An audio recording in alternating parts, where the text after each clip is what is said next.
अमरापुर नाम के गांव में महेश नाम का गरीब किसान अपनी पत्नी सीता के साथ रहता था। महेश अपने गांव का सबसे गरीब व्यक्ति था। महेश रोज किसी न किसी के यहाँ मजदूरी करके थोड़े बहुत पैसे कमा पाता था। जितने रुपए की आमदनी होती उसी से ही दोनों का जीवन किसी तरह कट जाता था। महेश के पास रहने के लिए एक अच्छा घर भी नहीं था। उसका घर बहुत ही पुराना और मिट्टी का बना हुआ घर में रहता था। महेश के पास इतने पैसे भी नहीं थे जिससे वह घर की मरम्मत करवा सकता था, इसलिए कभी कभी महेश खुद ही घर की मरम्मत किया करता था और खाने के लिए 2 वक्त की रोटी भी बहुत मुश्किल से जुटा पाता था। गरीबी होने के कारण सारे गांव वाले उन दोनों की पहनावा देखकर कोई भी इज्जत नहीं करते थे। जिस नदी से सभी गांव वाले पानी लेते थे, अगर उस नदी से पानी लेने महेश या महेश की पत्नी सीता पानी लेने जाते तो सभी गांव वाले उन्हें भगा देते थे। अरे कलमुही, तू फिर आ गई पानी लेने। गलती से भी अपना मटके में पानी भरने की कोशिश मत करना। रुक, हमें पहले अपना मटका भरने दे, फिर हमें यहाँ से जाने के बाद तुम अपना मटका भरना, समझी ना? सीता चुपचाप सारी बातें सुनती है और किसी को कुछ नहीं कहती है। सारी औरतों के चले जाने के बाद सीता उदास मन से मटके में पानी भरती है और घर जाकर अपने पति महेश से कहती है, हमारी क्या गलती है जो गांव वाले हमारे साथ ऐसा बर्ताव करते हैं? क्या गरीब होना गुनाह है? हमने तो कभी किसी का बुरा नहीं किया। अरे सीता, तुम चिंता क्यों करती हो? मैं हूँ ना, तुम देखना एक दिन यही गांव वाले हमसे मिलने के लिए तरसेंगे। मजदूरी करके भी इतने पैसे नहीं कमा पाता जितने बाकी कमा लेते हैं, लेकिन तुम देखना एक ना एक दिन हमारा भी लोग सम्मान जरूर करेंगे। महेश मेहनती होने के साथ साथ दिल का भी बहुत अच्छा इंसान था। वह कभी किसी के साथ बेईमानी नहीं करता था, यही उसकी सबसे बड़ी खूबी थी।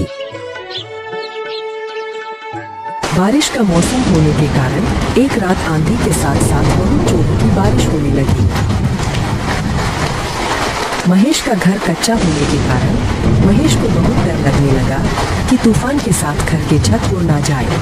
सीता, बाहर बहुत जोरों की तूफान के साथ साथ बारिश हो रही है। मुझे लगता है हमारे घर की छत ज्यादा देर तक नहीं टिक पाएगी। जी मैं बोल रही थी, हमारे पास जो भी जरूरी सामान है ना, उसे हम एक बोरे में भरकर आपके भैया रामलाल के यहाँ दे आते हैं।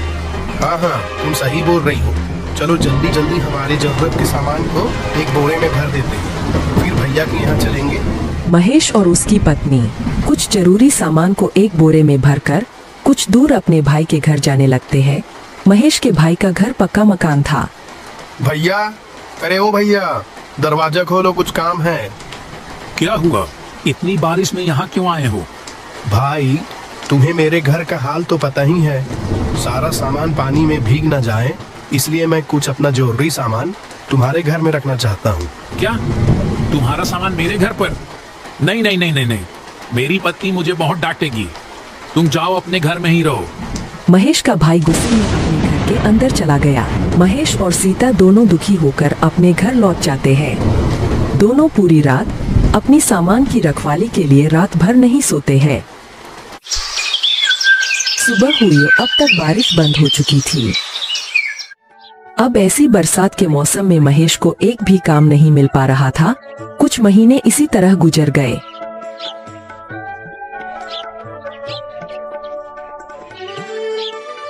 एक बार महेश के गांव में कुछ अमीर व्यक्तियों ने एक सप्ताह गांव में मेला लगवाया।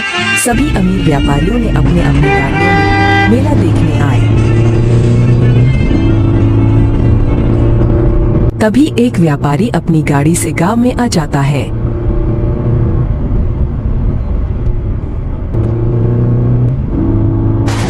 तभी अचानक जोर जोर से बारिश होने लगती है।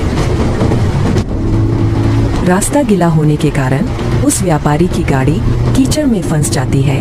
उसने उस गाड़ी को निकालने की बहुत कोशिश की, पर वह बहुत कोशिश करने के बाद भी व्यापारी की गाड़ी कीचड़ से नहीं निकल रही थी।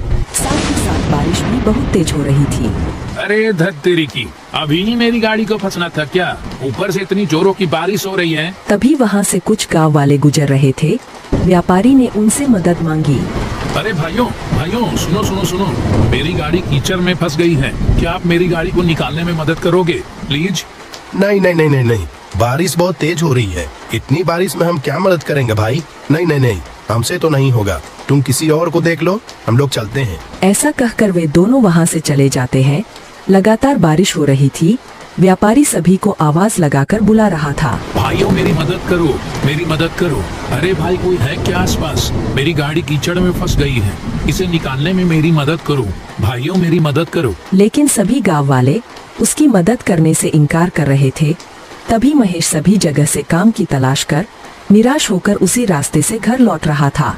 तभी उसने देखा कि एक व्यापारी की गाड़ी कीचड़ में फंसी हुई है और व्यापारी मदद के लिए लोगों को आवाज लगा रहा है। उसे देखकर महेश गाड़ी के पास आया। साहब, क्या मैं आपकी गाड़ी निकालने में कुछ मदद कर सकता हूँ क्या? हाँ हाँ बिल्कुल भाई, बिल्कुल बिल्कुल। मैं तो तभी से लोगों को मदद के लिए आवाज दे रहा हूँ, कोई मदद करने को तैयार ही नहीं है। ऊपर से ये भारी बारिश ने दिमाग खराब कर रखा है। अच्छा मैं गाड़ी के अंदर बैठकर गाड़ी को आगे बढ़ाने का प्रयास करता हूँ, तुम गाड़ी को पीछे से धक्का देने की कोशिश करो। साहब, इसके पहिए कीचड़ में अंदर तक धंस गए हैं, मैं पीछे से धक्का देता हूँ, आप गाड़ी को निकालने की कोशिश करें। थोड़ी मशक्कत के बाद गाड़ी कीचड़ से बाहर निकल गई। गाड़ी थोड़ी आगे तक गई।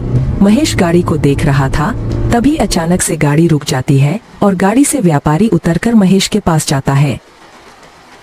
हेलो भाई, तुम कौन हो? मेरा नाम हरिदास है, मैं शहर में व्यापार करता हूँ। महेश उस व्यापारी को देखकर घबरा जाता है। जी, मेरा नाम महेश है, मैं कई सालों से इसी गांव में रह रहा हूँ। अच्छा, वैसे तुम बहुत अच्छे इंसान लगते हो। पिछले 1 घंटे से मैं यहीं फंसा हुआ था, किसी ने मेरी मदद नहीं की, सिर्फ तुमने मेरी मदद की। अब जाकर मेरी गाड़ी इस कीचड़ से निकल पाई है। मैं यहाँ मेला देखने आया था। जी कोई बात नहीं, दूसरों की मदद करना तो हमारा फर्ज है। अब बारिश भी रुक चुकी थी। अच्छा साहब, अब मैं चलता हूँ। रुको महेश, मुझे अपने घर नहीं ले जाओगे क्या? नहीं साहब, मुझ जैसे गरीब के घर जाकर अब क्या करोगे? मेरा घर मिट्टी का बना हुआ पुराना टूटा फूटा घर है, आपको मेरे घर जाके कुछ नहीं मिलेगा। आप मेला देखने जाइए, मैं घर जाता हूँ। अब तो मैं एक बार तुम्हारे घर चलकर ही रहूंगा। जी, अब आप इतना कह रहे हैं तो चलिए। व्यापारी महेश को अपनी गाड़ी में बैठा लेता है। महेश पीछे बैठकर व्यापारी को अपने घर का रास्ता बताता है। कुछ देर बाद दोनों घर पहुंच जाते हैं।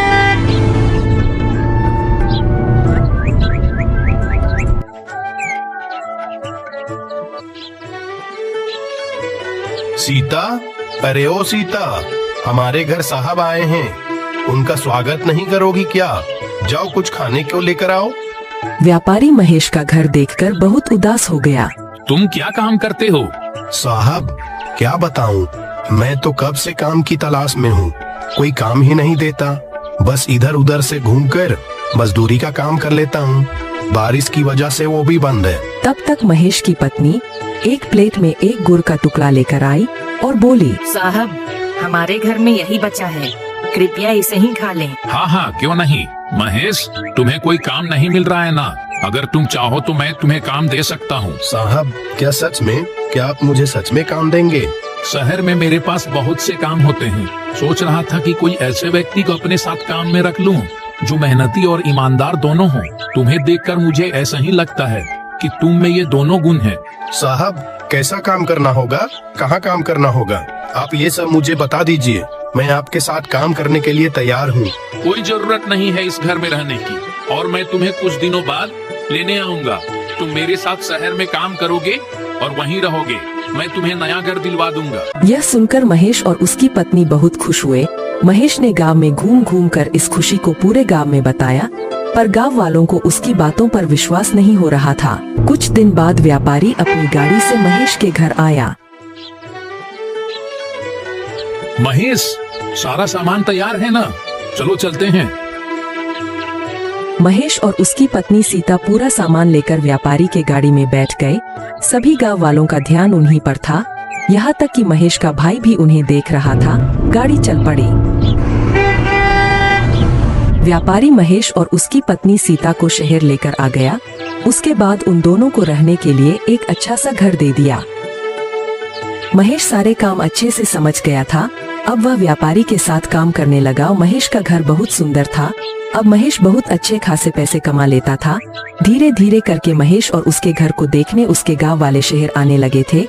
जिस भाई ने महेश का सामान को रखने से मना कर दिया था, अब वह महेश को भाई भाई कहता नहीं थकता था। महेश ने ईमानदारी और मेहनत के बल पर सब कुछ पा लिया।